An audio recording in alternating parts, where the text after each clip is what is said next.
தமிழகத்திற்கு ஜூன் மாதத்திற்கான 9.91 டிஎம்சி நீர் வழங்க வேண்டும் என்று கர்நாடக அரசுக்கு காவிரி நீர் மேலாண்மை ஆணையம் உத்தரவு பிறப்பித்திருக்கிறது.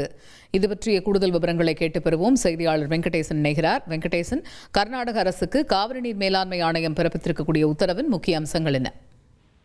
வணக்கம். இன்று புதுதில்லியில் எல்கே அல்தர் தலைமையில் நடைபெற்ற காவிரி நீர் மேலாண்மை ஆணையத்தின் கூட்டத்தில் குறிப்பாக தமிழ்நாடு அரசின் உறுப்பினரும் முதன்மை செயலாளருமான சத்யபிரதா சாகு மற்றும் இந்த உறுப்பினர்கள் இந்த காவிரி நீர் மேலாண்மை ஆணையத்தில் உள்ள காவிரி நீர் குழுவின் தலைவர் சுப்பிரமணியம் உள்ளிட்டோர் காணொலி வாயிலாக ஆஜராகினார்கள்.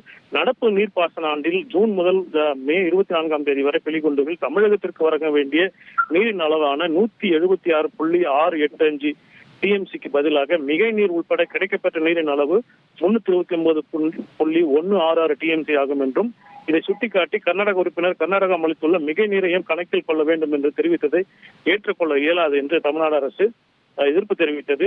இத்துடன் இந்திய வானிலை ஆராய்ச்சி மையத்தின் அறிக்கையின்படி இந்த மே மாதத்திற்கு வழங்க வேண்டிய அந்த பருவமழை கேரளாவில் துவங்கும் என்றும் கணக்கிடப்பட்டுள்ளதால் இந்த பருவமழை இயல்பான அளவாக இருக்கும் என்ற கருத்தின்படி கர்நாடக அணைகளின் நீர்வரத்தினை கருத்தில் கொண்டு தமிழகத்திற்கு ஜூன் மாதம் வழங்கப்பட வேண்டிய 9.91 டிஎம்சி நீரை வழங்க வேண்டும் என்று வலியுறுத்தியது.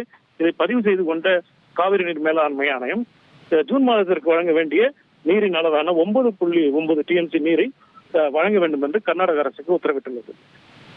விரிவான விவரங்களுக்கு நன்றி வெங்கடேசன். இனி செல்லும் இடமெல்லாம் செய்தி. தந்தை டிவியின் வாட்ஸ்அப் சேனலை ஃபாலோ பண்ணினா செல்ல இருக்கும் இடமெல்லாம் செய்தி. இதோ QR கோட் இப்பவே ஸ்கேன் பண்ணுங்க, ஃபாலோ பண்ணுங்க.